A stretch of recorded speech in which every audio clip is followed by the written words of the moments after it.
नमस्कार दोस्तों, हरियाणा सरकार की तरफ से बड़ी ब्रेकिंग न्यूज आ रही है। हरियाणा सरकार ने 4 अक्टूबर शाम को 5 बड़ी घोषणाएं की हैं, जिनका सीधा असर आप लोगों पर होने वाला है। क्या फायदे और नुकसान होने वाले हैं इन 5 घोषणाओं के, जान लेते हैं। वीडियो को अंत तक जरूर देख लीजिएगा।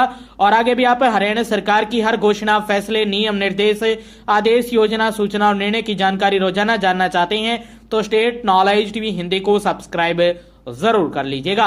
और यदि आपने पहले सब्सक्राइब कर रखा है तो इस वीडियो को ज्यादा से ज्यादा शेयर कीजिए। जी हां, सबसे पहली और बड़ी घोषणा की है हरियाणा शहरी विकास प्राधिकरण HSVP ने अपनी ई नीलामी के तरीके में बड़ा बदलाव कर दिया है।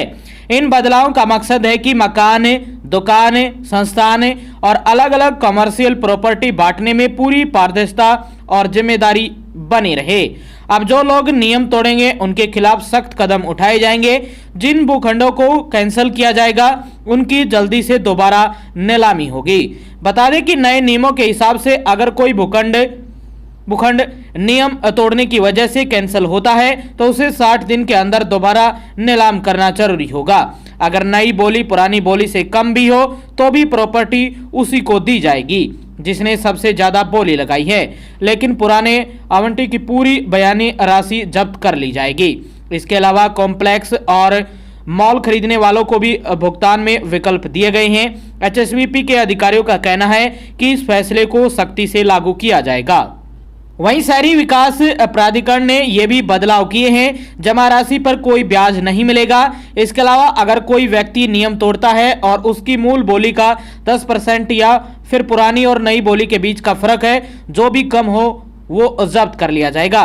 साथ ही जमा की गई राशि पर कोई ब्याज भी नहीं मिलेगा।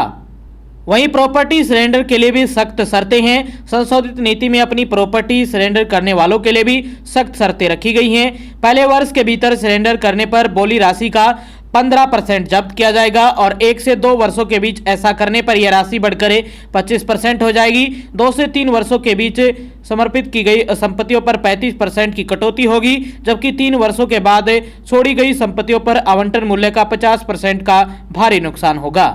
इसके साथ प्रॉपर्टी पेमेंट की टाइमलाइन भी स्पष्ट रूप से तय कर दी गई है। 10% अग्रिम राशि जमा करने के बाद आवंटियों को 30 दिनों के भीतर अतिरिक्त 15% का भुगतान करना होगा। आवासीय और बूथ कियोस्क और SCO जैसी छोटी व्यावसायिक संपत्तियों के मामले में शेष 75% राशि 120 दिनों के भीतर चुकानी होगी। वहीं ग्रुप हाउसिंग या मल्टी स्टोरी अपार्टमेंट जैसे बड़े प्रोजेक्ट के लिए शेष राशि के अलावा 120 दिन दिए गए हैं। यह केवल तभी लागू होगा जब देय तिथि 13 मई 2025 तक पेंडिंग हो। वहीं कॉम्प्लेक्स मॉल खरीदने में ऑप्शन दिया गया है। फ्री होल्ड कमर्शियल प्रॉपर्टी आवंटियों जिनमें कॉम्प्लेक्स और मॉल खरीदने वाले भी शामिल है को पूरी राशि 120 दिन में चुकानी या 12% ब्याज के साथ 6 अर्धवार्षिक किस्तों में भुगतान करने का विकल्प दिया जाएगा। वहीं 5 से 6 दिन पहले ही तहसीलों में हुई पेपरलेस रजिस्ट्री की शुरुआत भी हो गई है। तो पहली और बड़ी खबर आई थी आप सभी के लिए हरियाणा सरकार की तरफ से। दूसरी बड़ी महत्वपूर्ण खबर आई है हरियाणा में अब खराब सड़कों की ऑनलाइन शिकायत कर सकेंगे आप सभी। मुख्यमंत्री नायब सिंह सैनी ने महारी सड़क एप्लीकेशन यानी हरपथ की लॉन्चिंग पंचकुला से कर दी है। सीएम सैनी ने इस दौरान बताया कि राज्य की सभी सड़कों को गड्ढा मुक्त करने के लिए इस एप्लीकेशन का शुभारंभ किया गया है। इस अवसर पर हरियाणा के लोक निर्माण विभाग मंत्री रणबीर गंगवा, हरियाणा के पूर्व विधानसभा अध्यक्ष और वरिष्ठ भाजपा नेता ज्ञानचंद गुप्ता भी मौजूद रहे। इस ऐप के जरिए हरियाणा के लोग खराब सड़कों से जुड़ी शिकायतें दर्ज करा सकती हैं, जिसमें गड्ढे, खराब सड़कें या अन्य समस्याएं शामिल हैं। यह ऐप नागरिकों को सड़कों की तस्वीरें और अपनी लोकेशन GPS के जरिए अपलोड करने की सुविधा देगा। शिकायत दर्ज होने के बाद नागरिक उसकी स्थिति को भी ट्रैक कर सकते हैं। बता दें कि यह सरकार की नागरिक प्रतिक्रिया प्रणाली का हिस्सा है, जिसे नागरिक सीधे तौर पर सड़कों की समस्याओं से सरकार को अवगत करा सकते हैं। ऐप का उद्देश्य खराब सड़कों और गड्ढों की मरम्मत कराना है, जिससे सड़कों की गुणवत्ता में सुधार होगा। इस ऐप को अपने स्मार्टफोन के गूगल प्ले स्टोर से डाउनलोड कर सकते हैं, खुद को पंजीकृत कर सकते हैं। ऐप में GPS चालू करके टूटी सड़कों की तस्वीर ले सकते हैं और उसे अपलोड कर सकते हैं।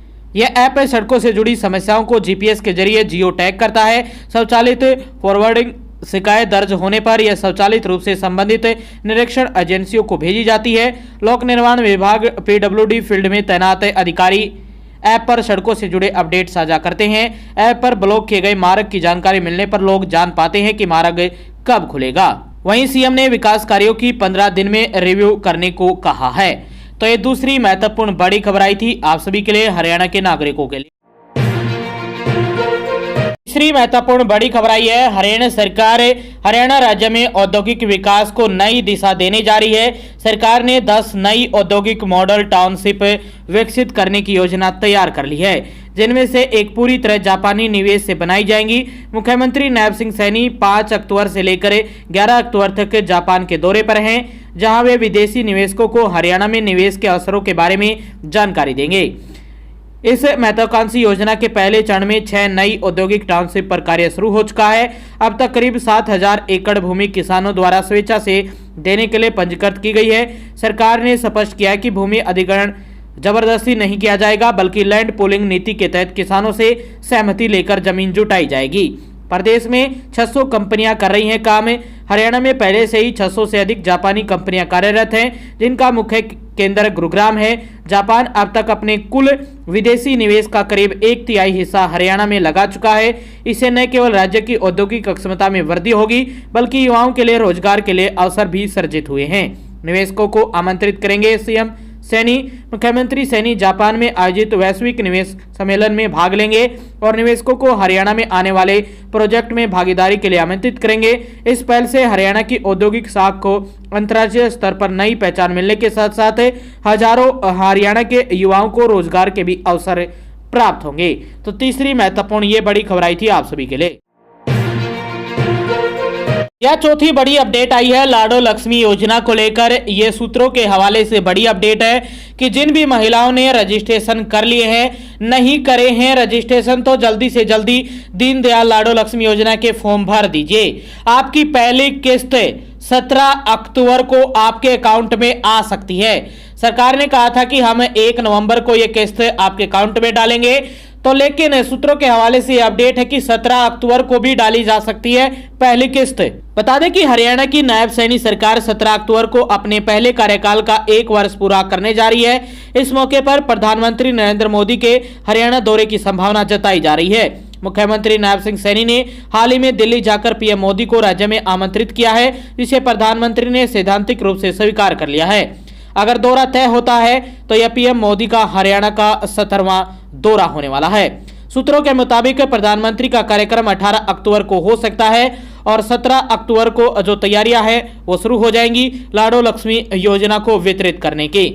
कैंट में आयोजित किया जा सकता है। अंबाला का कार्यक्रम स्थल के रूप में चुनने के पीछे एक खास वजह बताई जा रही है कि यहाँ 600 करोड़ रुपए की लागत से बन रहे वार मेमोरियल और डोमेस्टिक एयरपोर्ट का उद्घाटन पीएम मोदी के हाथों से कराया जा सकता है। इसके साथ साथ लाडो लक्ष्मी योजना की पहली किस्त देंगे पीएम। यह भी बड़ी अपडेट है, यह भी सूत्रों के हवाले से अपडेट आई है कि सरकार की महत्वाकांक्षी लाडो लक्ष्मी योजना के तहत पात्र महिला लाभार्थी महिलाओं को 2100 रुपए प्रतिमाह की वित्तीय सहायता दी जा रही है।